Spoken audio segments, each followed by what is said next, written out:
Assalamualaikum warahmatullahi wabarakatuh. Selamat malam semuanya. Kita mulai aja ya, walaupun berapa orang. Ini juga sebagian kita ada live streaming di TikTok. Ada beberapa yang menunggu. Jadi eh, hari ini bebas ya. Walaupun nanti ada sedikit materi, kita tetap melanjutkan eh, tentang kesehatan mental. Jadi biar bagaimanapun itu kesehatan mental itu kalau didiamkan ya, tidak di manage ya, seperti gambar di sini, maka akan berpotensi ke kesehatan fisik ya, psikosomatis ya. Ini terjadi pada Mbak Esti ya, Mbak Esti dari Belitung. Jadi memang kesehatan depresi menimbulkan kesehatan mental pada 3 tahun pertama. Kalau 3 tahun pertama tidak di-manage, maka akan masuk ke psikosomatis. Ya, psikosomatis itu banyak ya. Yang paling umum adalah GERD. Ya, lainnya juga bisa ya, bisa bisa tumor, kanker atau penggumpalan darah atau mungkin ada kerusakan di pankreas sehingga diabetesnya meningkat ya karena ada masalah produksi hormon insulin. Nah, kalau tidak di-manage juga maka akan bermasalah pada kejiwaan. Ya, nah, kalau kejiwaan maka yang menangani bukan dokter biasa tapi psikiater. Ya, jadi memang sudah aspek kejiwaan, bukan hanya emosional.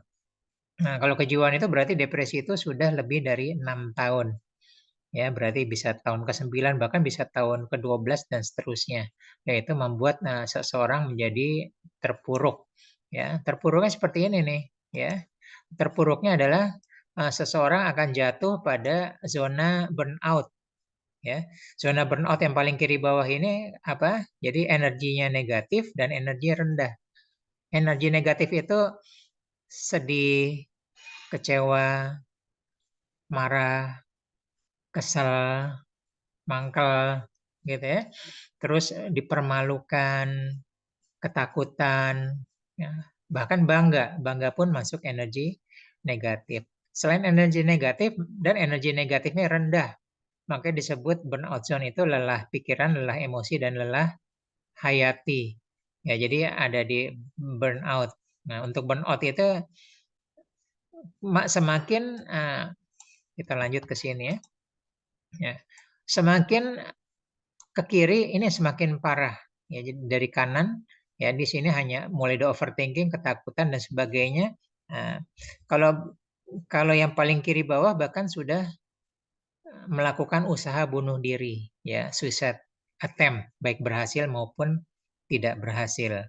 Ya, saya sering bertemu orang atau anak sekolah mempertanyakan eksistensi diri buat apa hadir di dunia ini. Jadi udah mulai seperti itu. Nah, biasanya kalau ini psikiater ngasih obat penenang ya. Nah, sekarang kita kembali lagi ke sini. Ya, jadi kalau bisa kita manage ya dari depresi ini sehingga tidak masuk ke mental ya, tidak masuk ke psikomatis dan tidak masuk. Nah, apa beda stres dengan atau kecemasan dengan depresi ya dan sebagainya atau stres dengan depresi? Nah, cemas itu ibaratnya kalau kita sakit ada demam ya. Demam itu belum tentu kita nggak tahu penyebabnya apa. Ya, bisa masuk angin, bisa radang tenggorokan, bisa DBD, bisa COVID, bisa cancer dan sebagainya.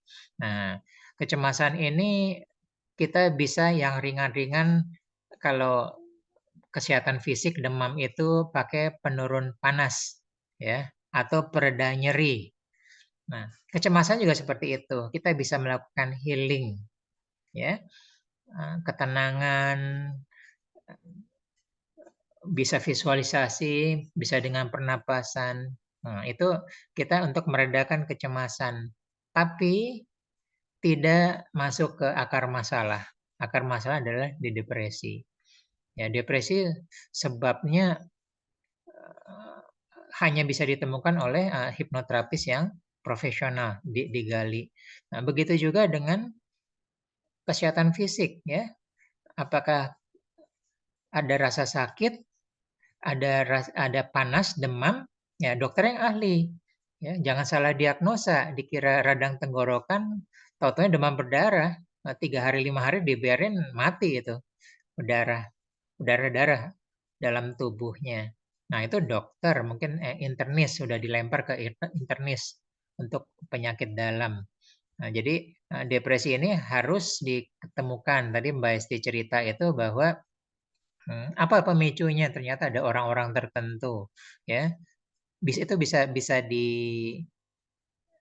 dicek ya, sebab akibatnya, pemicunya. Nah, begitu ada foto orang tertentu, maka emosinya muncul ya, ada tenang atau ada menjadi cemas atau menjadi takut atau menjadi traumatis. Nah, itu adalah dalam rangka mencari sumber masalah. Nah, itu baru orangnya. Belum nanti kasusnya atau momennya seperti apa, ya. Nah, karena kita di sini pemula, maka kita hanya masuk untuk meredakan kecemasan, ya, supaya tidak meredakan stres, supaya tidak bertambah ke depresi tidak bertambah, intensitas depresinya nggak bertambah. Jadi depresi yang sudah lama, udahlah gitu loh. Ya, udahlah karena itu mesti digali bantuan profesional, apa namanya, hipnoterapis. Kecuali kalau sudah jelas sebabnya apa, ya, sebabnya apa, misalnya ada hubungan dengan seseorang, terus sudah ketemu, saling memaafkan, udah selesai, nah itu mungkin bisa, ya, nggak perlu pakai bantuan hipnoterapis, asal sudah tahu sumber masalahnya. Nah, kalau kalau nggak tahu, kemudian tidak diselesaikan atau hanya diselesaikannya satu pihak, pihak lainnya enggak, nah itu perlu bantuan. Jadi yang kita ada di sini, yang kemarin kita belajar apa namanya, bisa pakai pernapasan, bisa pakai kuantum syukur dan sebagainya, kita adanya di level kulit, ya, di level kulit. Tapi waktu kita melakukan kuantum syukur, ya, ingat nggak, kuantum syukur itu kita pertama kali meminta maaf. Nah itu kalau kita sudah tahu sumber masalahnya, nah, kita bisa mengobati depresi kita, gitu ya. Mungkin saya ulang ya, kuantum syukur ini, wahai jantungku, maafkan aku, selama ini aku telah mengabaikanmu, ya, aku telah berpikiran yang kurang baik, beremosi kurang baik, berada lingkungan kurang baik, memasukkan makanan kurang baik, ya. Nah, itu kita punya masalah jantung karena pikiran kita, karena emosi kita. Ya, bisa juga kita lebih definisikan ya, emosi kita dulu, misalnya kita ada traumatis suatu kejadian tertentu dengan seseorang atau suatu kondisi, ya. Nah, salahnya salah siapa? Salah kita atau salah pihak lain, ya. Kalau kita harus minta maaf ya terhadap diri kita. Jadi kita ngomong ke jantung kita karena dengan kesalahan kita telah merusak kesehatan jantung kita. Nah, itu dengan kita minta maaf itu, nah kita sudah melepaskan bagian demi bagian mengikis depresi kita karena sumber masalahnya, gitu ya. Nah, kalau masalah orang lain, kesalahan orang lain, nggak bisa enggak. Kita harus mengikhlaskan apa yang terjadi gitu ya. Udah terjadi. Kalau kita mangkal dan sebagainya, bukan hanya tidak selesai masalah, kita akan terperangkap oleh situasi atau kejadian traumatis atau fobia di masa lalu, ya. Jadi bagi orang yang awam, ya, yang bukan profesional hipnoterapi, asal sudah tahu akar masalahnya, ya harus melepaskan atau harus minta maaf, ya. Kalau perlu taubat, seperti itu. Nah, jadi ingat ya tadi, penyakit aslinya, cancer dan sebagainya, nah, itu fisik. Kalau ini adalah depresi. Nah, adapun simptomnya yang ada di luar itu tadi bisa gatal-gatal, bisa demam, bisa pusing dan sebagainya. Pusing itu kan macam-macam sebabnya ya. Bisa karena GERD, bisa karena MAH, bisa karena DBD, bisa karena darah rendah, bisa karena darah tinggi, bisa karena gula darah tinggi, gitu dan sebagainya. Jadi banyak. Nah, kita bisa pakai obat pereda sakit kepala, Conimax atau apa-apa, atau vertigo dan sebagainya, saya nggak tahu. Nah, tapi dasarnya tidak diselesaikan. Nah, bagaimana selesaikan yang dalamnya? Kita ke dokter, ke ahlinya, ke profesionalnya, seperti itu. Kecuali kalau kita sudah punya riwayat, ya, oh ini biasanya saya mah nih, saya pusing begini mah, kita pakai coba obat mah yang ada di pasaran, bisa, gitu loh. Udah ketemu sumber masalahnya dan kita bisa seperti itu. Nah, jadi jelas ya. Silakan ada pertanyaan kalau sampai sini dulu. Ya, jadi eh, apa namanya yang tampak di luar sama yang sumber masalahnya, gitu. Kita diskusi aja, diskusi panjang aja ya. Jadi kalau sumber masalahnya memang dua, ya kita minta maaf dan kita mengikhlaskan, gitu. Dan kemarin kita minggu lalu kita mengulang ya, Mbak Esti ingat yang bahwa tubuh manusia terdiri dari 1 triliun sel. Ya, jadi bisa jadi Mbak Esti dalam seminggu ini dokter pun kaget ya, tiba-tiba kistanya mengecil. Walau alam gitu kan ya. Itu kuasa Allah, tapi kita juga punya Pak, teorinya gitu lah. yang tua itu hilang, bukan Oh, mengecil, malah oh hilang. sudah hilang. Tadi kan Subhanallah, ya. Dalam seminggu ya? tiga buah yang besar, satu yang Ya, kecil. ya Jadi oke. tadi satu nyisa, satu yang kecil. Oke, oh sisa satu, oke. Yang satu betul-betul hilang ya. Gitu lah. Nah, tapi dasar ilmiahnya kita sudah belajar minggu lalu ya. Dasar ilmiahnya. Jadi semua itu uh, regenerasi sel. Nah, tubuh kita yang sekarang udah berbeda sama tubuh kita tahun yang lalu. Mata saya, alis saya, kuku saya, ya, kulit muka saya sudah berbeda. Nggak ada yang sama. Udah berbeda. Mereka melakukan regenerasi sel. Darah-darah merah saya, sel darah putih, dan sebagainya, semua sudah melakukan regenerasi sel. Nah, kitalah yang bertanggung jawab sel seperti apa yang akan kita bentuk. Ya, pada prinsipnya, saya ulangin lagi secara cepat, tubuh kita terdiri dari 1 triliun sel. Setiap hari ada 30 miliar sel yang mati dan diregenerasi digantikan oleh 30 miliar sel. Ya. Dan sel yang dihasilkan itu netral, yang membuat tidak netral adalah pikiran kita.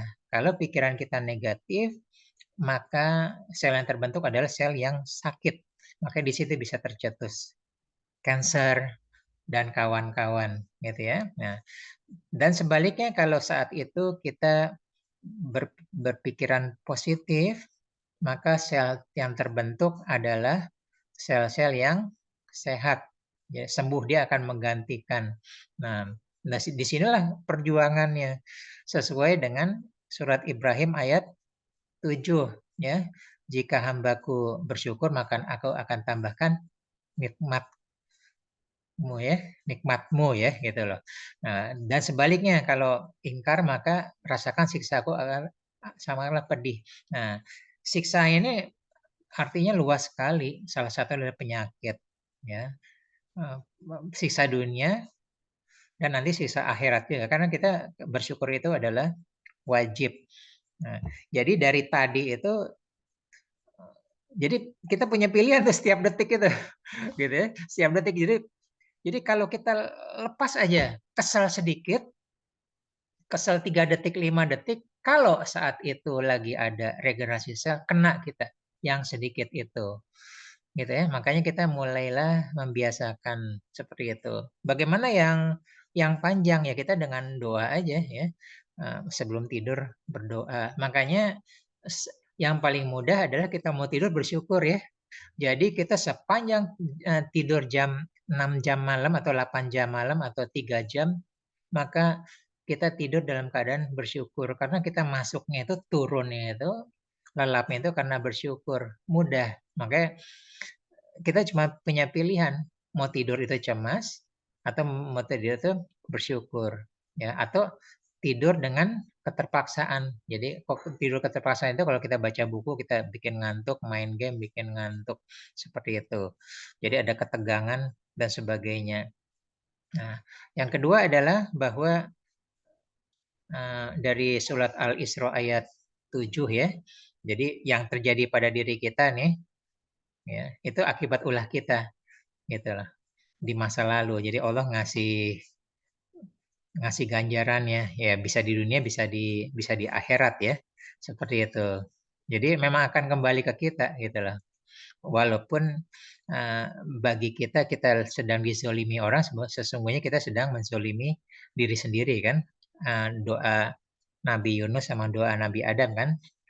Robbana zolamna anfusana, dan doa Nabi Adam, kalau doa Yunus la ilaha anta subhanaka ini minaz zolimin, sesungguhnya aku telah menzolimi diriku sendiri. Jadi prinsipnya seperti itu. Jadi kita berbuat baiklah kepada orang, kita sehat. Kenapa?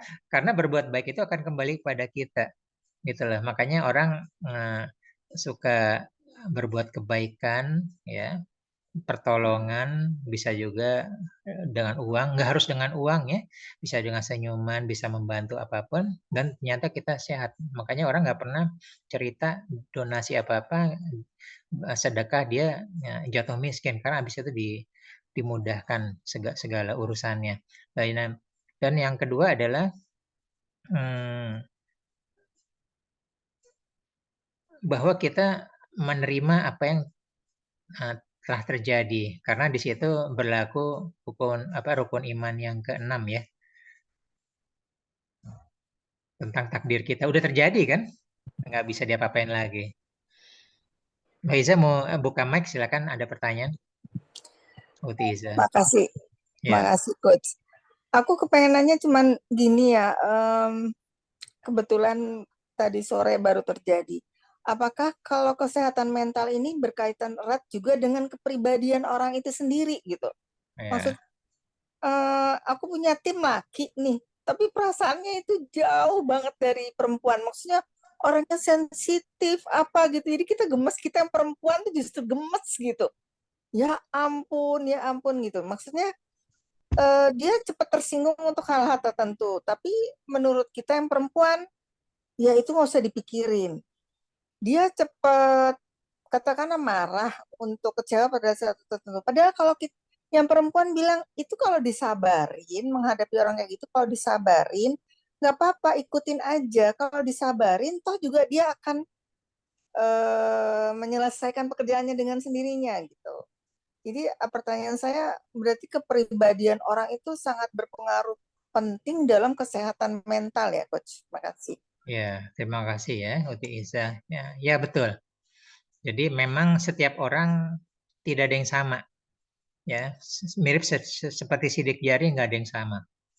Tapi bisa dikelompokkan, di clustering. Ya, jadi contohnya mereka yang lebih baperan itu biasanya tipe plekmatis sama melankolis, ya. Sedangkan kalau koleris lebih badak ya, gitu loh, kurang baperan. Nah, di situ aja udah bisa kelihatan ya bahwa plekmatis dan sanguinis, ya, itu yang lebih baperan. Nah, itu dari karakter. Nah, bisa juga karena masalah kesehatan mental, ya. Nah, ini yang terjadi kebanyakan masalah kesehatan mental. Nah, saya nggak ada gambarnya ya. Itu disebut dengan lapisan bawang, ya, lapisan bawang. Jadi bawang itu kan berlapis-lapis ya, dari inti berlapis-lapis sampai kulit luar. Kita nggak tahu berapa lapis. Apakah 10 lapis, apa 100 lapis, kita nggak tahu. Ya. Nah, jadi gini, ya, setiap hari kita ada momen lewat pada kehidupan kita. Ada yang bilang puluhan, ada yang bilang ratusan, ada yang bilang jutaan. Momen. Tapi karena kita tidak fokus sama momen itu, lewat. Ya, ada burung lewat, ada motor lewat, ada suara blanwir, ada suara petasan, ada suara motor, ada suara anjing, ya, dan sebagainya, ada petir, ada hujan, dan sebagainya. Itu disebut dengan momen. Ya, ada orang lewat di depan kita, ibu kita lewat, ayah kita lewat, ibu kita berbicara, ayah kita berbicara, anak kita berbicara, itu semua adalah momen. Mati lampu itu momen, ya. Kita masuk naik tangga momen, naik pohon momen, kita kesandung momen. Nah, oke. Nah, ya, karena jutaan momen itu lewat, kenapa kita abaikan? Karena tidak bermakna. Karena tidak bermakna, ya. Nah, bisa juga jadi menjadi perhatian kita, kebetulan ngelihat, tapi belum tentu bermakna. Kita lagi apa namanya, dari rumah jalan ke Alfamaret, ngelihat orang 1, 2, 3 berpapasan tidak bermakna. Ya, tapi kalau orang itu kita kenal bermakna. Orang itu baik terhadap kita bermakna. Itu adalah orang jahat yang selalu menyakiti kita, itulah bermakna. Nah, itu momen itu mulai bermakna. Nah, makin dalam maknanya, maka emosi yang dihasilkan semakin tinggi. Intensitas emosi semakin tinggi. Contoh ya, kan kita sering melihat dapat kabar ada kecelakaan ya. Baik yang kita lihat di medsos, lihat di koran, majalah, digital dan sebagainya, atau di TikTok, di YouTube atau apa, atau kita lihat kejadian kecelakaannya di hadapan mata kita sendiri, gitu ya. Kita lagi berkendara, pastilah kita belasan tahun, puluhan tahun pasti kita pernah lihat, gitu ya. Nah, kita ngelihat kecelakaan, baik yang jatuh sampai fatal pun kita nggak apa-apa karena tidak bermakna. Nah, bagaimana jika itu adalah ayah kita? Jika itu adalah anak kita. Nah, itu mulai bermakna. Nah, karena bermakna mulailah ada intensitas emosi. Nah, inilah yang membedakan makna kehidupan seseorang satu, dua dengan yang lainnya. Karena mereka punya intensitas emosi. Ya, nah, yang bahaya kalau intensitas emosi itu terlalu tinggi, berarti maknanya terlalu dalam. Makanya kalau traumatis atau fobia itu berarti maknanya terlalu dalam, sehingga intensitas emosi terlalu tinggi. Nah, intensitas emosi yang tinggi itu setiap orang tergantung dari karakternya, responnya bisa beda-beda. Ya, ada yang langsung mengkeret, langsung menarik diri, mengunci di kamar, ya. Ada yang nggak bisa ngapa-ngapain, tangan bergetar, ya. Ada yang pipis di celana, ya. Ada yang black out, dan sebaliknya ada yang impulsif, marah-marah, ya. Ada yang lebih lagi, bukan sekedar marah-marah, menghancurkan. Ada yang lebih ini lagi, membuat celaka atau melukai orang lain. Nah, ini kan banyak terjadi sekarang. Ya, nah, jadi intensitas ada bermakna, intensitas emosi tinggi dan tergantung intensitas emosinya. Nah, ya, ingat intensitas emosi adalah di luar, maknanya ada di dalam. Makna itu tadi penyakit kanker, DBD. Nah, yang di luar ini adalah demam, alergi, gatal-gatal. Nah, ya. Nah, yang tadi emosi ini ada yang di permukaan. Kalau tidak diselesaikan,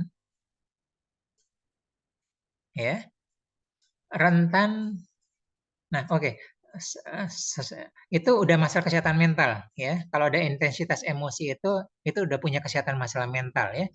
Dia mengunci diri di kamar, nggak mau ngomong, ataupun sampai marah-marah sampai melukai orang lain. Nah, itu sudah punya kesehatan mental tingkat pertama, lapis pertama. Bawang lapis pertama. Ya. Nah, kalau intensitas emosi ini tidak diselesaikan, maka rentan menimbulkan masalah berikutnya. Masalah berikutnya, ya, baperan, gampang marah. Nah, gitu ya. Itu tadi yang tadi apa namanya Uti Iza ya, Mbak Isa bilang seperti itu. Nah, itu artinya ada intensitas emosi yang sebelumnya tidak diselesaikan, makanya dia baperan. Nah, itu bisa nggak ada hubungan yang sebelumnya, gitu ya. Karena dia marah-marah baperan sama orang lain, jadi dia punya hubungan yang tidak baik dengan orang lain, dengan rekan kerjanya, dengan atasannya, dengan temannya, dengan pacarnya, dengan istrinya, dengan apa-apa. Itu masalah yang berbeda, tapi jadi masalah. Nah, gitu ya. Jadi musuhan. jadi apa-apa gitu loh. Nah, tambah lagi berarti ada lapisan kedua. Nah, kalau ini nggak diselesaikan, dia lebih sensitif lagi. Ada apa-apa bacok ya dan sebagainya. Bisa lagi pembunuhan atau dia bisa melukai, bisa main nabrak aja atau dan sebagai ngegas aja itu mobil. Nah, itu terus berlapis-lapis, berlapis-lapis, berlapis-lapis, berlapis-lapis, terus menerus. Nah, jadi itu membedakan ya, Mbak Iza. Itu yang membedakan. Nah, kalau kalau eh, dokter atau profesional hipnoterapis dia bisa masuk ke dalamnya, sumber masalahnya diselesaikan. Ya, begitu juga dengan dokter ya. Oh, ini cancer, ini DBD. Nah, nanti keluarnya beres. Nah, kita di sini kan untuk umum. Nah, yang kita turunkan adalah emosinya. Gitu. Supaya tidak masalah berikutnya. Ya, silakan. Baik, makasih. Agak susah apabila orang itu yang kebetulan tim saya itu dia tidak menyadari ya. Tadi memang harus menyadari dulu. Harus menyadari. Ya, itu Ya, agak susah itu kalau begitu ceritanya. Itu ya, satu. Terus yang kedua adalah agak susah apabila memang udah karakternya coach ya, ya, ya, laki-laki yang sensi gitu. ya, ya. Beda banget deh. Laki-laki yang sensi tuh ya udah dari sananya gitu ya. Ya, Mungkin berarti kalau udah karakter udah 15 tahun dia seperti itu. Dia tidak iya, dia tidak iya, bereskan. iya itu bikin runyam tuh, bikin Iya, iya. runyam. Satu udah dia tidak menyadari, kedua karakternya dia memang sensi, ketiga agak susah menerima masukan dari orang gitu. Iya, iya. Makin runyam lagi tuh. Ya, memang kalau ini dia fokus sama diri sendiri, makin makin makin Iya, bahasa ini akan fokus sama diri sendiri gitu loh. iya, Kalau bahasa bahasa gaulnya, bahasa WA-nya si paling benar gitu loh. iya. Agak susah gitu. Iya, Eh, Satu deh pertanyaan saya, apakah iya. kan orang itu ya apa kalau IQ kan memang tidak bisa berubah sejak Iya, lahir memang stagnan. udah qadarullah gitu. Tapi kalau apa EQ EQ EQ itu bisa seiring berjalan itu bisa. bisa di-develop ya, bisa diperbaiki gitu loh. Nah, jadi memang eh, IQ, EQ, ya, kemudian SQ, ya, social question atau social intelligence. Nah, jadi eh, ke kecerdasan sosial itu baru bisa bagus setelah kalau kecerdasan emosionalnya bagus. Itu syarat. Jelasnya masuk logikanya, gitu loh. Orang nggak akan suka ya berkawan, berkolaborasi, bekerja dengan seseorang yang emosionalnya tidak bagus. Maka hubungan sosial tidak akan bagus ya. Makanya kecerdasan sosial itu wajib memiliki kecerdasan emosional yang bagus. Wajib ya. Nah, jadi yang dibereskan adalah EQ-nya ya. Pertama kali tahapnya harus ada konseling. Dia mau melakukan konseling nanti digali sampai dia menyadari dan tidak mengakui dan akhirnya mau merubah. Nah, tahapannya gitu ya.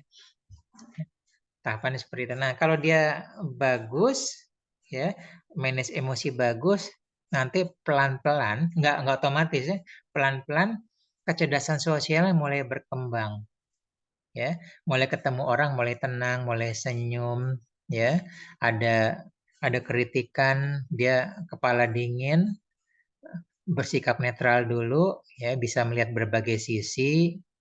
Nah, kira-kira seperti itu. Jadi syarat wajibnya adalah kecerdasan emosional. Nah, tadi intensitas emosi kita manage ya dalam rangka meningkatkan kecerdasan emosional. Banyak caranya ya. Jadi boleh di tempat kedamaian boleh atur napas yang panjang ya mengurangi apa namanya kecepatan nafas dan sebagainya gitu.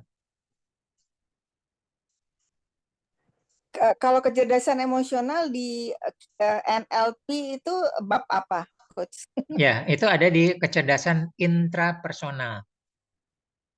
Ya, jadi ada kecerdasan intrapersonal dan kecerdasan interpersonal. Ya, nah, Apa itu, Coach? ya, kecerdasan intrapersonal salah satu subnya adalah kecerdasan emosional. Ya, kan intra kan, dalam tubuh kita kan. Nah, kita merubah pola pikir dengan reframe, merubah pola perilaku itu mulai dari mini habit, atomic habit, emosi itu kita melakukan manage emosi mulai dari manage stress, ya, termasuk beberapa teknik-teknik healing, teknik terapi supaya kita bisa meredakan emosi kita, menurunkan. Nah, itu disebut dengan kecerdasan intrapersonal. Ya, dalam tubuh kita. Adapun emosi adalah salah satu bagian, gitu loh. Jadi kita berpikir, kecerdasan intrapersonal termasuk kecerdasan kita dalam berkomunikasi, linguistik, gitu loh. Nah, lanjutannya adalah kecerdasan interpersonal. Ya, bagaimana kita berhubungan dengan orang lain, berkomunikasi, mempengaruhi orang lain, public speaking, ya, manajemennya, mengaturnya dan sebagainya. Prioritas itu adalah kecerdasan interpersonal. Gitu ya. Boleh dong, Coach, ya mau di YouTube apa di media sosial atau mau di WA grup gitu dikasih tips-tips Ya, ringan atau singkat gitu untuk ya kecuali bersyukur udah pasti ya ya, bersyukur, tapi ya maksudnya boleh. Nanti saya persiapkan dalam 2 minggu ke depan ya. Gitu lah. ya maksudnya eh, apa ya mungkin harus dengan nggak usah harus dengan penjelasan yang panjang, nggak perlu sih, maksudnya Ya, kita kita kita apa gitu ya, kita sentuh perasaan orang itu untuk cobalah lebih cerdas. Kalau kita tuh misalnya ya itu kuantum syukur lagi jadinya ya, maksudnya kita harus bersyukur. Lihat di luar sana masih banyak orang yang nggak punya pekerjaan gitu. Halo, yang punya pekerjaan, tolong bekerja dengan baik-baik dengan sepenuh hati, misalnya seperti itu ya. Itu kembali lagi ke kuantum syukur ya. ya betul. Kuantum syukur doang, Coach. Oh, banyak banyak yang sukses hanya kuantum syukur ya. Jangan salah loh. Mungkin Mbak Esti juga ya. Banyak banyak saksinya. Itu sebenarnya kalau mau ini cukup loh. Kalau mau nggak yang lain itu udah cukup. Dan ayat-ayatnya kuat sekali ya. Bisa pakai tadi ya. Ibrahim ayat 7 pun dipakai satu aja udah hebat gitu. Ya, karena Ya, memang kalau syukur selesai itu. ya seperti Yusuf Hamka, dia 800 M, halo 800 M Iya, utangnya, tapi dia masih bisa ketawa-ketawa dan bisa menagihnya dengan elegan gitu ya. iya, iya. Ada orang yang mungkin ketipu 10 juta, nah, katakanlah ya misalnya ekstrimnya. Iya, Kan bisa dia uring-uringan, dia pusing, dia dendam sama orang itu gitu ya. Nah, iya. kan itu kalau kita baca berita aja kita bisa berpikir gitu, bagaimana kita harus mensyukuri hidup kita ini yang di luar sana itu sebagai contoh yang amat nyata gitu, Coach. Bener nggak? Ya, ya, ada benar, ada tidak. Ya, kenapa tidak? Ini realita ya, karena saya sehari itu bisa ketemu bisa misalnya 3 sampai 5 anak ya, atau mahasiswa atau pemuda yang hidupnya nggak pernah susah ya, sama sama orang tua dan sebagainya. Ya, bahkan saya sudah berbulan-bulan bertahun-tahun nanganin anak putri tunggal salah satu orang terkaya di Batam ya. Lagi kuliah di Singapura. Jadi terus-terusan tuh seperti itu. Nah ini ternyata bersyukur itu paradoksal, paradoks. Ada yang tahu paradoks itu apa? Bantu saya.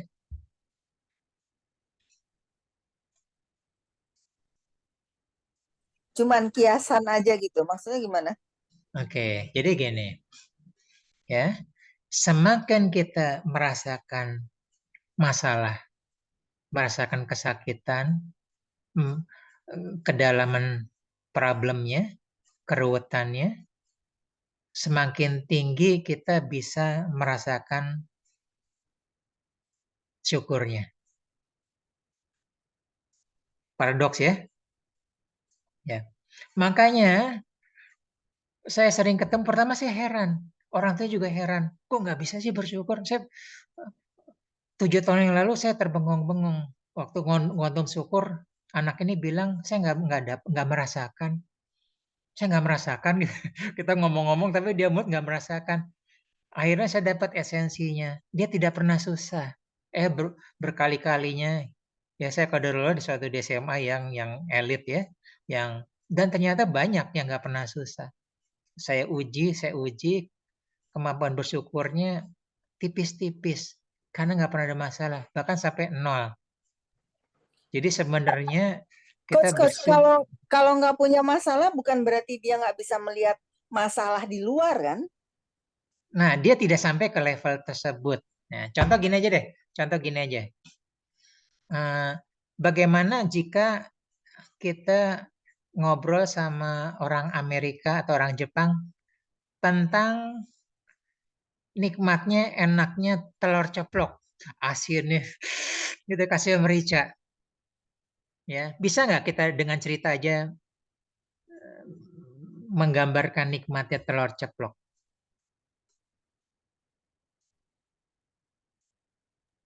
Iya, kalau ngelihat fotonya aja nggak bisa. Nggak bisa, ya. Begitu juga dengan syukur. Jadi kita harus mengalami dulu, ya. Kita mengunyah, ya.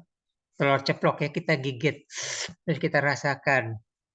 Indomie juga kan seperti itu kan. Gitu lah, baunya aja lagi hujan-hujan dingin-dingin kita pingin. Nah, begitu juga dengan syukur. Ya. Nah, syukur itu kan selalu perbandingan.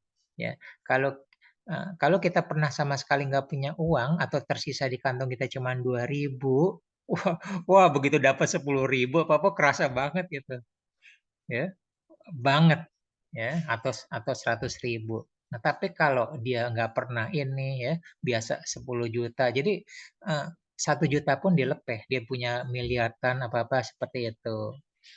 Nah, itu disebut dengan paradoksal ya. Semakin dia dalam merasakan masalah, maka dia akan semakin tinggi merasakan nikmatnya. Itu disebut dengan paradoksal syukur. Makanya kadang-kadang keluarga yang beriak-iak, jatuh bangun ya, ada masalah terus diselesaikan bersama ya, itu mereka lebih tangguh dan mereka lebih mudah merasakan syukur. Nah, masalah itu bagaimana kita bisa strategi ya. Jadi untuk mereka yang berpunya kita bisa pakai strategi. Ya. Jadi ajaklah mereka yang susah-susah dikit tapi terukur ya. Yang tadinya selalu diantrin pakai Alphard, mulailah keluar naik busway, naik MRT ya, sama naik Gojek, nah gitu loh. Yang tadinya dia lihat dunia dari Alphard keluar, nah sekarang dia dari mikrolet ngelihat ke Alphard. Nah, dia sudah berbeda sudut pandangnya. Dia jalan seperti itu. Gitu. Ya. Dan saya nemukan di dunia nyata seperti itu. Banyak loh. Dan semakin sekarang makin banyak. 2 tadi. Ya, orang sulit bersyukur sama orang intensitas emosinya tinggi sekali. Lihat sekarang kan apa-apa ya. Kasus yang anaknya pegawai pajak nggak pernah susah. Gitu ya. Dan sebagainya dia ngerusak aja. Orang lain nggak ada rasa bersalah. Di mana-mana sekarang di jalanan apa-apa jadi senggol-senggolan, jadi marah, ya, cepat marah karena tingkat depresinya tinggi. Tingkat depresi tinggi karena intensitas. Jadi sensi banget, apa-apa meledak marahnya. Itu fenomena sekarang. Begitu begitu beratnya depresi, apalagi ditambah dengan masa pandemi 2,5 tahun itu, tambah banyak lagi orang yang depresi. Gitu loh. Iya betul Coach. Terakhir Coach, aku mau nanya apakah dari sudut agama itu ya banyaknya tausiah apa itu juga kan bisa sedikit merubah karakter orang, misalnya bisa lebih sabar, lebih bersyukur, lebih lebih toleransi gitu kan, Coach. Benar nggak, Ya, Coach? benar bisa ya. Makanya kita kayak hidayah itu ya. Kita memerlukan momentum untuk perubahan. Kita memerlukan momentum untuk perubahan. Orang lain juga memerlukan momentum dan kita nggak tahu momentum itu apa. Ya, ada orang masuk Islam itu karena dengar suara azan. Ya, ada masuk Islam itu misalnya mau ibadah lepas sandal. Ada loh teman saya, ya, waktu saya SMA ya, bersih gitu loh, dan sebagainya. Nah, itu disebut dengan momentum. Nah, jadi bisa jadi orang berubah turning point-nya, jadi dari kejatuhan dia bangkitnya, ada sesuatu hal yang bagi kita biasa-biasa saja, bagi dia bermakna, gitu ya. Dan sebaliknya, ya, bagi kita biasa-biasa saja, bagi dia bermakna. Gitu loh. Saya banyak cerita kejutan. Jadi misalnya saya suka lucu-lucuan kalau melakukan konseling atau coaching ke anak ya. Kebetulan anak itu kurang mampu, kebetulan dibiayai ya oleh orang tua kelasnya yang mampu gitu loh. Dia untuk bangkit dan alhamdulillah dia masuk ke UI ya lewat jalur UNBK. Dia cuman bilang kadang-kadang saya suka bercanda nih. Nih gelas saya, waduh kok saya disediakan cuman ini, yuk kita bagi dua gitu ya. Dia ketawa lucu-lucuan pas pas testimoninya di WA gitu, ya bagi Om biasa tapi bagi saya terkesan gitu loh. Nah, itu bisa jadi bagi dia itu terkesan dengan joke seperti itu. Nah, itu momentum itu yang kita tidak tahu. Rasa syukur itu ada satu kejadian yang membuat dia berubah. Cuman tinggal doa aja. Sesuatu yang membuat membolak-balikannya seperti apa gitu. Memang kalau kita makin banyak ikut kajian, sebenarnya makin banyak momentum-momentum yang mungkin timbul seperti itu untuk memperbaiki diri, dan kita semua memerlukan momentum ya. Kita hadir di sini momentum ya. Siapa tahu di sini kita dengar terus kita berubah nih gitu loh. Kayak Mbak Esti minggu lalu berubah nggak gitu ya? Waktu penjelasan saya. Kalau berubah dapat momentumnya. Iya. Banyak sekali. Nah, gitu kan? Itu akhirnya dapat momentum, gitu loh. Atau mungkin uh, orang lain sudah dengan cara yang sama, ya. Sebenarnya ilmu saya biasa-biasa aja gitu ya. Tapi karena cara penyampaian saya apa-apa, padahal barangnya sama ya. Misalnya bersyukur juga apa-apa, itu momentum. Tinggal orangnya siapa, tinggal waktunya siapa, tinggal tempatnya di mana, apa-apa. Nah, kita perlu momentum perubahan itu. Itu terjadi walau alam, nggak ada yang tahu. Nah, jadi kita sebagai orang tua, sebagai coach, sebagai konseling apa-apa, kita menciptakan momentum-momentum itu. Kita lepas satu persatu mana yang kena, gitu loh. Dan semua nggak boleh dipaksain. Nah, setiap orang karena karakternya beda, sikonnya berbeda apa-apa, dia belum tentu dapat nangkap. Begitu nangkap berubah dia. Nah, kita perbanyak aja. Momentum itu mirip seperti ini ya. Mirip seperti hukum statistik. Memperbanyak peluang. Kalau kita memperbanyak ibadah, ya, berarti kan kita peluang husnul khotimah lebih besar ya. Nah, itu mirip seperti ilmu statistik. Itu lagi puasa, lagi zikir, lagi sholat, nah, kita isi terus gitu loh. Atau lagi bersyukur dan sebagainya. Itu mirip seperti itu. Jadi kita menciptakan momentum yang panjang gitu loh. Mungkin ibadah ini nggak terima gitu kan, ada satu ibadah yang kena gitu. Kita nggak tahu, bukan kita yang menilai ibadah kita diterima atau enggak. Cuma kita usaha aja gitu. Maaf Pak, jadi Ya, gini, ada cerita sedikit. Jadi kan ini Esti punya temen nih, jadi temen Esti itu tahu kalau Esti itu sakit. ya, Jadi waktu itu Esti posting foto kue gitu kan, habis ya, selesai bikin kue. Jadi dia nanya, Assalamualaikum Bu, sehat ke? Gitu, pakai bahasa Belitung Pak ya, sehat Iya. ke? Jadi sih jawabnya, Alhamdulillah sehat gitu kan. Nah sedangkan dia nih mungkin tahu Westi kan punya sakit Iya. yang menurut dia parah. Jadi Iya. dia langsung dengan entengnya tuh bilang gini di WA, kok Alhamdulillah sehat? Setahu aku kau kan sakit, kata dia gitu kan. Nah, Iya. lo itu kan doa. Aku kan sedang mendoakan aku sendiri supaya aku sehat. Iya. Dan jadi Esti bilangnya gini, masih banyak yang bisa aku syukuri dari sehatnya aku sekarang. Lagi-lagi bilang sehat kata dia gitu kan. Iya. Katanya, tapi nyatanya sakit masih bisa bikin kue. Nah dia bilang gitu. Nah Esti bilang, eh loh, masih banyak yang bisa aku syukuri. Walaupun bagian dada aku sakit, tapi kaki aku nggak sakit, tangan aku nggak sakit. Saya bilang gitu. Aku masih bisa bernapas normal, masih bisa mendengar normal, masih bisa melihat. Hari ini ya aku bilang Alhamdulillah aku sehat. Dan aku masih bisa berkarya, bikin kue. Iya. Terus saya masih bisa dapat duit gitu. Walaupun dengan kondisi kayak gini. Jadi tuh dia nggak ada tuh Pak, nggak ada balas-balas lagi.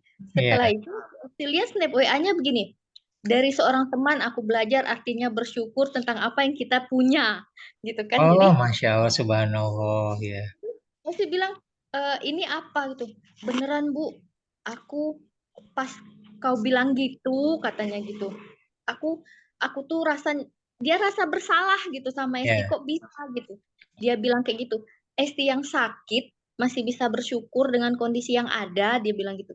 Sedangkan dia yang sehat semuanya malah ngatain temennya yang sakit, katanya gitu. Ya. Jadi ucapan itu adalah doa. Jadi kau benar Bu, kau berdoa kalau kau benar-benar sehat, kata dia gitu. Dia bikin snap di Facebook, dia bikin di WA, dia bikin gitu kan. Dia kata dia, thanks ya friend, katanya gitu. Akhirnya aku bisa bersyukur dengan apa yang aku punya sekarang, kata dia gitu. Ya, dia dapat momentum dari Mbak Esti dia. Pengertian tentang syukur. Ya, karena dia serang terus, Mbak Esti bisa jawabnya kan? Iya, Dia dapat momentum. Oh iya ya, benar juga ya. Gitu lah. mungkin dia penasaran kan, ini orang kok katanya sakit, tapi masih bisa bikin kue gitu kan. Masih Ya. bisa bikin bikin snap yang positif gitu, nggak ada mengeluh begini begitu, meratapi apa segala macam mungkin kan. Mungkin Ya. dia tuh gitu. Jadi Ya kan intinya kan kita mungkin punya 5 hal patut disedihkan kan? Patut kecewa ya, punya 10 hal, punya 100 hal. Tapi yang patut disyukurinya nggak bisa kita hitung ya, kata Allah kan.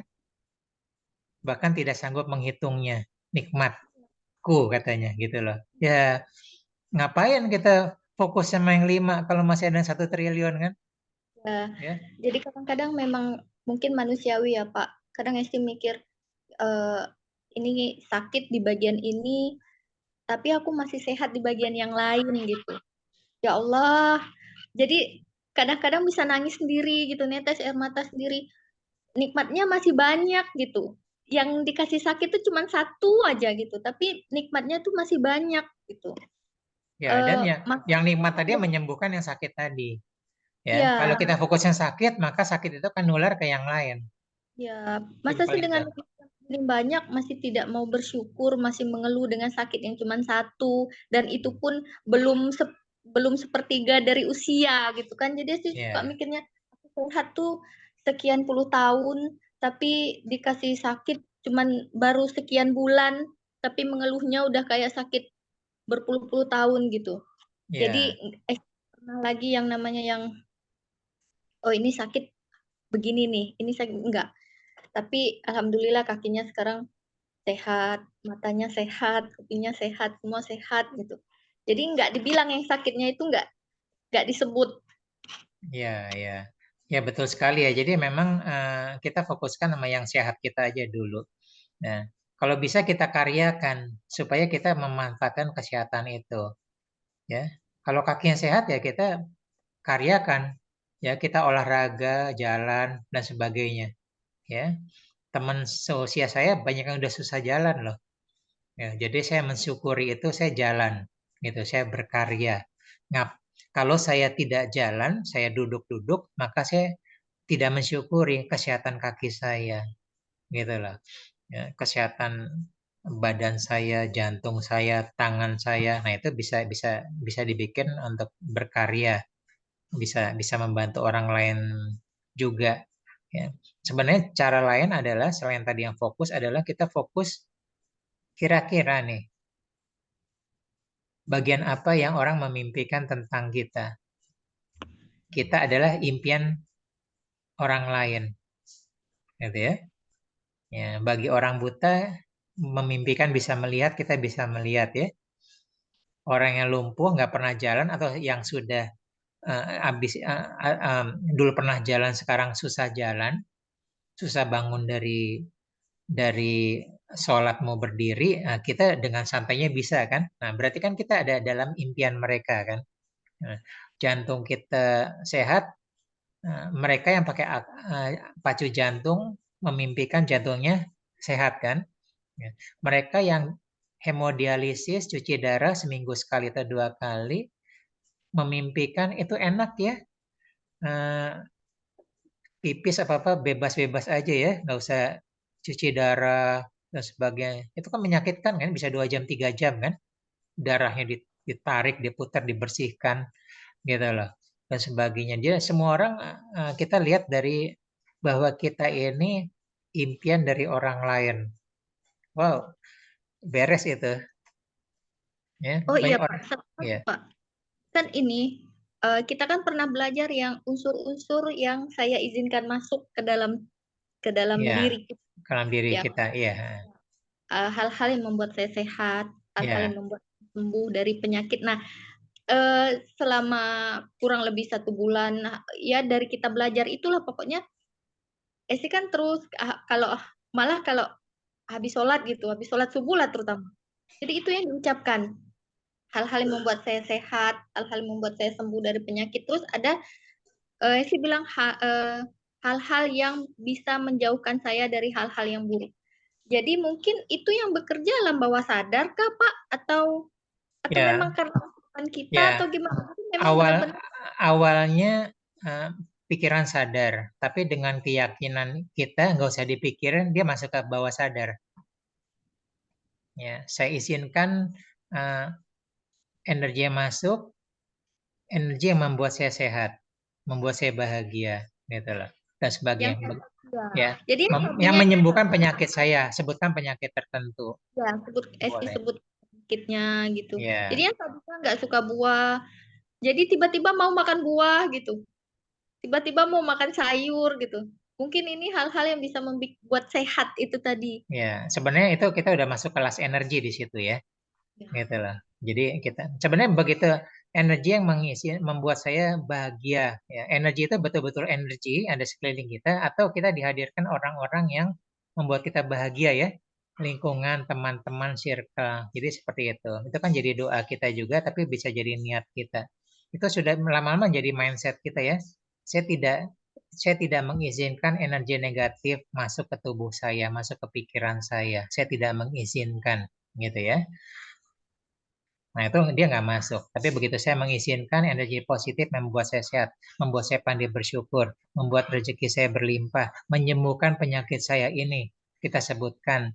Nah, kita mengizinkan. Nah, seperti itu. Nanti energi itu uh, masuk. Jadi energi itu ada di sekeliling kita ya, nggak jauh-jauh. Jadi begitu kita apa namanya membangkitkan rasa bahagia, energi bahagia di sekeliling kita itu masuk dan tingkat kebahagiaan kita naik. Dia akan ketarik ya. Begitu kita uh, sedih, ya, maka sendiri kesedihan akan narik ya. Yang datang adalah cerita-cerita orang-orang yang sedih semua, cerita-cerita tentang kesedihan. Nah, jadi tergantung apa yang kita tarik, itu law of attraction ya. Ada cerita apa lagi Mbak Esti yang itu? Iya. Jadi boleh ya, apa namanya energi yang membuat saya sehat ya. Atau terakhir energi yang diizinkan oleh Allah. Nah itu boleh. Nah, tutupnya dan energi positif lainnya diizinkan oleh Allah. Seperti itu.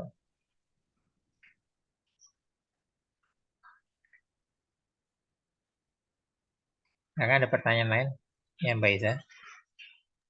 Maksudnya harus diomongin gitu, diucapkan, nggak hanya di pikiran tapi diomongin gitu ya Coach? Ya, diomongin ya. Jadi kita bisa suatu waktu kita mendefinisikan diri kita ini, ya, mendefinisikan diri kita. Boleh juga tubuh kita, tapi saya biasanya seakan-akan saya menciptakan bola nih. Saya menciptakan bola energi yang mengelilingi tubuh saya. Ya, jadi di visualisasi saya, tubuh saya dikelilingi suatu bola energi. Jadi sebagai perisai saya, itu disebut dengan quantum shield. Ya, nah, begitu saya menciptakan bola dalam pikiran saya, maka tidak ada energi masuk dan tidak ada energi keluar. Nah, maka itu kita niatkan. Nah, ini suatu kelas yang Mbak Iza ya, kebetulan Mbak Esti dulu ikut ya. Nah, saya mengizinkan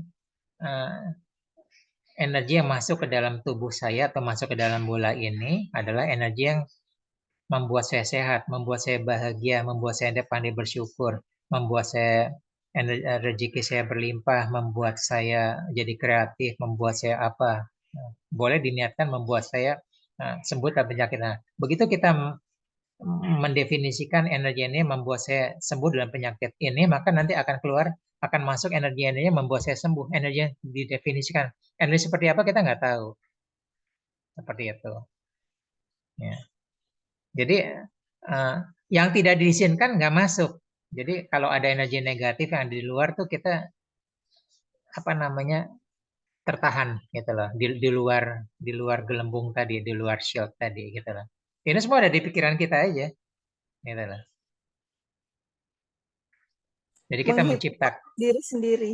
Ya, menciptakan seakan-akan divisualisasikan ada gelembung shield ya, tameng yang melindungi diri kita gitu loh. Dan itu bekerja.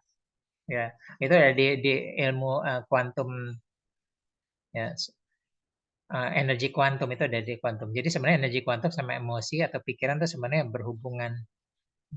Cukup kita pikirkan itu bisa jadi energi gitu loh.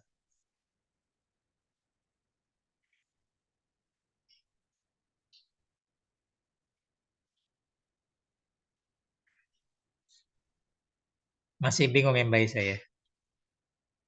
Enggak, maksudnya kita lakukannya kapan gitu? Apa habis olahraga pagi, terakhir pas peregangan, terus kita bilang untuk energi yang masuk adalah energi yang kita ucapkan seumur hidup sekali, kecuali kalau kita merubah, ya. Nah, kita praktek sekarang yuk, boleh, ya. Ya, jadi kita bayangkan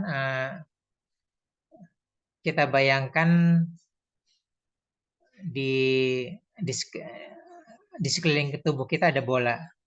Kita sebut dengan bola energi atau quantum shield ya. Ya, jadi kita ada di dalamnya. Ya, nah, begitu kita ada di dalamnya, maka begitu kita bayangkan ini terjadi di sekeliling tubuh kita. Nah, begitu ada quantum shield tadi, shield ya, secara kuantum maka tidak ada energi yang keluar dan masuk. Nah, sekarang kita izinkan energi apa yang kita mau izinkan. Jadi boleh ditulis ya. Ya. Misalnya saya mengizinkan energi yang boleh masuk adalah energi yang membuat saya sehat, membuat saya bahagia, membuat saya pandai bersyukur, membuat energi saya rezeki saya berlimpah. Terserah ya, membuat klien-klien berdatangan pada saya ya, membuat saya boleh tadi disebutkan ya kayak Mbak Esti ya, membuat sembuh terhadap penyakit saya khusus gitu loh. Ada lagi kalau penyakit ada 3 sebutkan satu-satu dan sebagainya. Terus ya membuat saya nanti saat istirahat tertidur pulas dan sebagainya gitu ya. Nah, dan terakhir energi positif lain yang diizinkan oleh Allah gitu loh.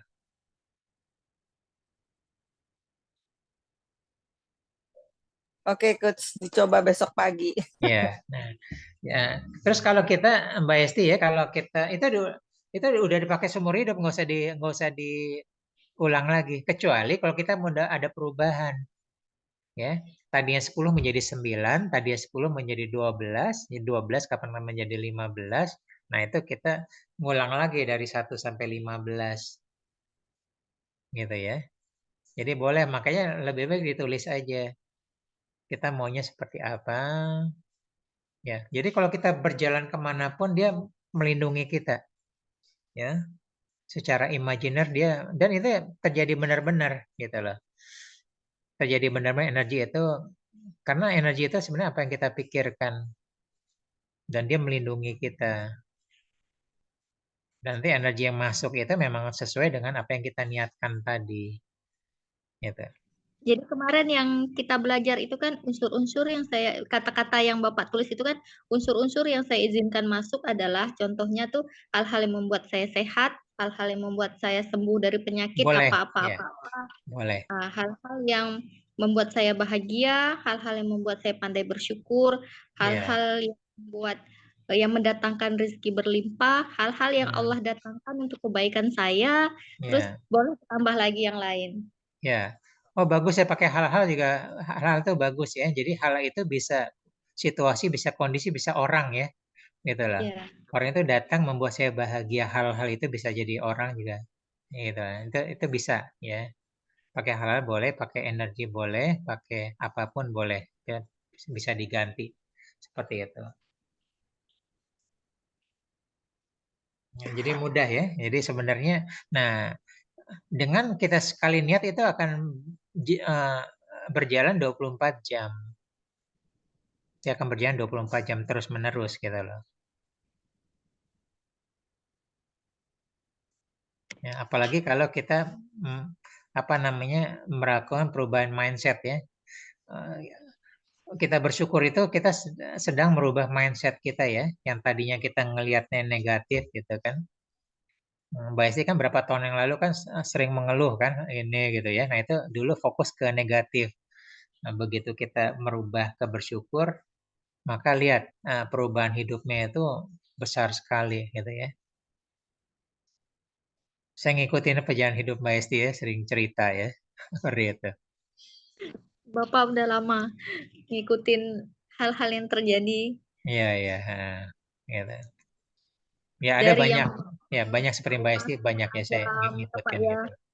sampai ngedengar ayam aja sampai nangis itu Nah, pernah Pak itu ya. ya jadi ayam itu adalah bagi orang bukan apa-apa, bagi Mbak Esti sesuatu gitu kan.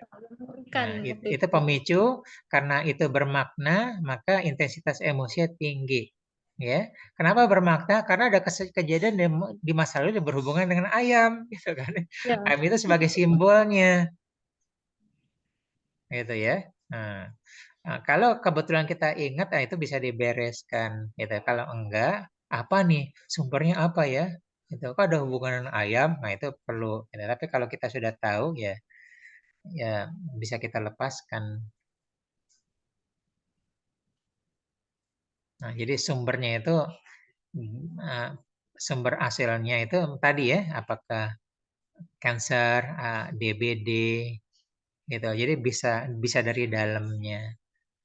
Gitu. Jadi yang penting adalah ya kita harus bergeser dulu nih dari burnout zone ke recovery zone. Kalau sudah recovery zone nanti kita bisa ke survival zone di sini. Ya. Nah, survival zone ini adalah energi negatif tinggi ya. Hati-hati. Energi negatif tinggi. Jadi kita memerlukan energi negatif tinggi. Ya. Kita bekerja dengan target tuh energi negatif tinggi. Karena ada rasa kecemasan ya. Ya, kalau target tidak tercapai, kita tidak bisa membayar-bayar kebutuhan kita, pengeluaran kita. Gitu ya. Kita harus berproduksi. Nah, target-target ini adalah energi negatif tinggi. Ada pemaksaan pada kita. Jadi kita memerlukan energi negatif tinggi, tapi ada harga yang harus dibayar, kesehatan kita. Ya, kecemasan gitu ya, dan sebagainya. Kelelahan. tekanan mental, tekanan fisik. Ya, makanya kita pintar-pintar turun dari survival ke kanan ya. Recovery survival. Nah, recovery itu adalah tidur berkualitas, istirahat ya. Bergaul dengan teman-teman yang baik. Saat itu kita recovery ya. Gitu loh. Jangan sampai rumah survival lagi ya. Bertengkar apa-apa gitu loh, enggak. Nah, bagaimana kalau kita tidak punya tekanan? Kita di survival zone, maka kita ada di zona nyaman. Zona nyaman kita nggak kemana-mana, nggak produktif. Ya. Anak kita di zona nyaman, dia nggak akan terlatih untuk berkarya, berkompetisi. Kompetisi itu adalah ada survival zone. Nah, inilah yang terjadi ya. Karena gagal masuk ke recovery zone, yang ada stres, yang ada depresi, dan lainnya sampai ke kejiwaan. Gitu loh. Survival itu bukan urusan pekerjaan aja ya, bisa urusan keuangan, bisa urusan rumah tangga, bisa urusan perkawanan, bisa urusan apa gitu loh, dan sebagainya. Jadi banyak.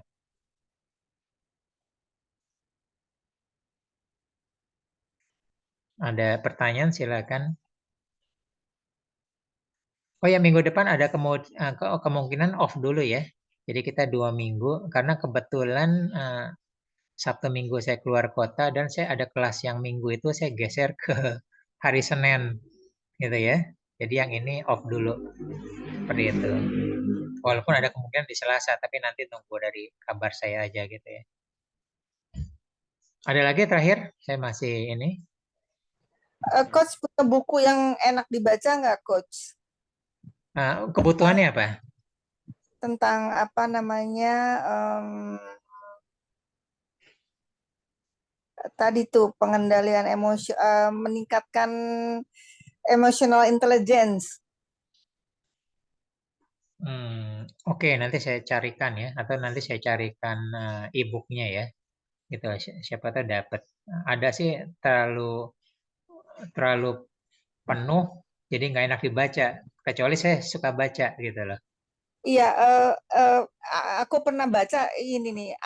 Ini sangat terkesan sekali. Jadi ada seorang pencuri. Dia tuh hanya pengen mencuri sepeda gitu ya, anggap ya. Ternyata ketahuan. Kemudian dia sangat emosi kan.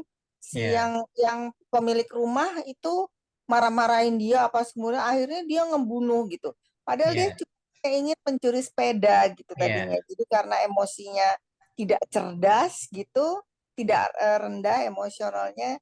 Nah, yang seperti itu tuh kan kalau kita membaca cerita itu kemudian kita bisa menyerap gitu ya. Mencerna. Oh, itu berarti Mencerna. storytelling. Oke. Memang kalau storytellingnya lebih mudah dicerna ya. Iya, iya. Ya. Ya, nanti saya carikan deh gitu. Sebenarnya saya banyak sekali buku fisik ataupun e-book saya banyak. Gitu. Jadi saya banyak sekali gitu loh buku seperti itu. Nanti saya coba pilihkan atau mungkin ada storytelling yang berhubungan dengan kecerdasan emosional. Nah, sebenarnya kalau teori tadi adalah kupas bawang ya. Ya, jadi hati-hati dengan intensitas emosi tinggi, hati-hati ya. Intensitas emosi tinggi itu bisa marah banget, kecewa banget, atau malu banget, atau diam banget. Diam banget itu intensitas emosi tinggi ya, gitu loh. Mengunci kamar banget, menghindari banget, nah, menyendiri banget itu intensitas emosi tinggi. Ekstrim sih, gitu. Ekstrim yang satu sangat agresif, satu sangat defensif, memutus dari dunia luar. Nah itu intensitas emosi tinggi itu rentan, bahasa kekiniannya baperan. Ya, akibatnya udah left group, kemudian konflik frontal, ya di jalan nggak heran ya kita benar orang lain salah gitu ya. Dia yang salah, dia yang marah, dia yang galak, ya dia bisa merusak, ya nyesalnya belakangan. Kenapa? Karena intensitas emosinya tinggi sehingga dia tidak bisa mengendalikan pikiran sadarnya, rasionalnya. Beda kalau intensitas emosinya rendah, maka rasionalnya jalan. Ya. Intensitas emosi tinggi ini digunakan untuk teknik selling dan marketing ya. Ya. Jadi orang itu membeli itu karena emosi, sehingga terjadi impulsif buying. Segera beli saat itu juga, secepat juga, mumpung diskon. Ya, nah itu disebut dengan impulsif buying. Nah, itu meninggikan intensitas emosi, ya, keinginan untuk mendapatkan memiliki suatu barang. Nah, itu dimainkan itu. Jadi rasionalitasnya nggak bermain. Nah, belakangan gitu loh. Atau apa namanya? Nah, cari pinjaman dulu atau apa-apa. Nah, itu rasional belakangan. Ini mumpung diskon nih ya, dapat harga 2 ya, 10 juta sekarang sampai jam 10 malam ditunggu hanya 2 juta. Mumpung gitu loh. Walaupun nanti kalau lebarannya baru kemarin gitu ya. Dan sebagainya itu semua tentang emosi. Memang yang bisa dikendalikan adalah emosi. Orang bisa jatuh karena emosi juga. Seperti itu. Iya, jadi bagaimana kita meningkatkan emotional intelligence Iya. itu buat saya sebuah tantangan gitu. Jadi kalau katakanlah di meeting gitu, saya sekarang harus udah bisa milih, oh ini tidak perlu dijawab, Iya, oh ini betul. perlu dijawab tapi setengah, oh ini Ya. gitu. Nah, Karena berarti rasionalnya lagi jalan. ya, Gitu, menyaring. Karena ya, emosi tidak bisa menyaring, rasional itulah yang bisa menyaring. ya, gitu. Nah, itu kepengen dipupuk lagi gitu loh, Coach, dengan banyak Ya, baca buku terutama ya. ya. Jadi rasional orang kan berbeda ya. Ada rendah, ada tinggi. Nah, kalau intensitas emosinya di bawah rasional masih bisa mengendalikan. Tapi kalau tinggi kalah. Semua keputusan berdasarkan emosi, bahaya ya. Banyak keputusan salah karena emosi. Jadi dengan mengendalikan intensitas ya. Jadi kita bahasanya spesifik ya. Intensitas emosi tinggi atau rendah. Kalau rendah bisa dikendalikan. Kenapa? Karena ada rasionalitas yang ada di sini. Dan rasionalitas setiap orang tingkatannya berbeda ya. Gitu lah. Jadi walaupun ada orang pintar banget ya, kenapa kok ini? Ya karena intensitas emosinya lebih tinggi lagi. Ya, dan itu bisa dipelajari kan, Coach? Bisa, bisa, bisa banget. Ya, asal syaratnya satu, dua deh, menyadari dan mau berubah. Ada lo menyadari nggak mau berubah. Ya, ada menyadari tapi ini karena orang lain, ini gara-gara papa, ini gara-gara kamu. Dia menyadari, tapi dia apa namanya menyalahkan kepada orang lain. Dan itu sering terjadi, saya sering menemukan seperti itu. Jadi memang ceritanya panjang tentang kecerdasan emosionalnya panjang ya. Gitu. Makanya di perusahaan itu kadang-kadang yang jadi ukurannya bukan IQ, tapi EQ, EQ, emosional, kecerdasan emosional. Karena bisa salah mengambil keputusan. Gitu lah. Itu terdetek nggak sih, Coach, kalau misalnya Terdetek, ya. Kalau kita waktu SMA, ya, itu kan ada apa namanya tes potensi akademik atau psikotes ya. Nah, saya ngikutin waktu anak saya SMP, SMA gitu, ada dan saya baca dan saya membacakan orang lain. Itu ada ya. Kecerdasan emosionalnya sedang ada di C atau di angka 7, angka 8 ya. Kalau di situ berarti C. Ini rendah, ini tinggi. Itu kelihatan gitu lah. Cuman di situ adalah emosi sesaat. Nah, jadi bisa salahnya ada di sana. Jadi emosi sesaat. Jadi memang ada trik-trik dari pertanyaan-pertanyaan itu sehingga kita jawabannya seperti itu. Jadi terukur. Ada. Jadi kalau kita psikotes itu ada terlihat. oh konsisten atau enggak gitu ya. Nanti Ya, diulang ya, lagi apa konsisten. Oh ya, oke oke. ya. Mirip seperti kalau arsitek itu kan pasti harus punya kecerdasan spasial ya, kecerdasan melihat ruang kan. Nah, itu dia bisa kelihatan juga di situ tuh. Di psikotes yang anak SMA itu. Saya baca ini ada pertanyaan-pertanyaan seperti itu, gitu loh. Kelihatannya kita biasa-biasa saja, tapi nanti kelihatan hasilnya seperti itu.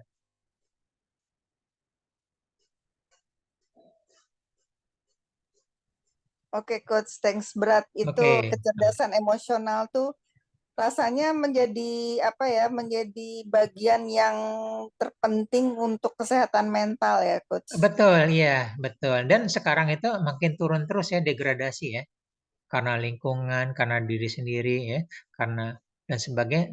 Sekarang saya lihat kecenderungan makin turun. Kenapa makin turun? Karena kecerdasan sosialnya turun. Ya, yang bisa kita lihat kan kecerdasan sosialnya, ribut di WA grup, ribut di jalanan.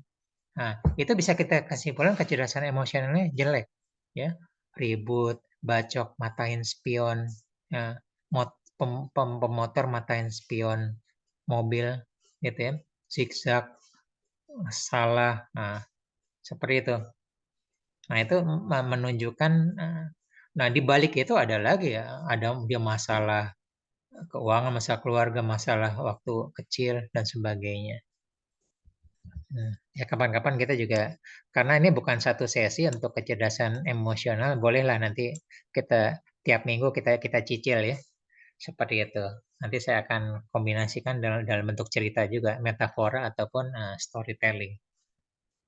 Iya, itu pengaruh banget, Coach. Walaupun itu tuh momentum banget kalau buat saya mah. Ya. Itu pasti suatu momentum karena kita bisa langsung kita praktekkan buat diri kita sendiri kan gitu. Ya. Langsung menyentuh gitu loh. Ya. Yang dari sisi kita, ya, tanpa teori-teori itu, tanpa teori kecerdasan emosional, ya kita melakukan healing ya dengan kedamaian, dengan pernapasan, dengan earthing ya, dengan apa namanya pijit, dengan aromaterapi, dengan makanan-makanan yang mengandung hormon serotonin itu adalah menurunkan level emosi kita ya, lebih damai. Nah, itu yang mudah-mudah kita tidak belajar soal kecerdasan emosional, teori-teorinya. Jadi sebenarnya ujung-ujungnya adalah kita memanage intensitas emosi di situ gitu loh. Untuk awam. Tapi kapan-kapan boleh nanti kita bedah satu-satu. Sebenarnya udah korelasi gitu ya. Kita sebenarnya dengan bersyukur itu sudah sadar atau tidak sadar kita sudah menuruni emosional. Ya, yang tadi kok kita kecewa banget, kok sedih banget ya.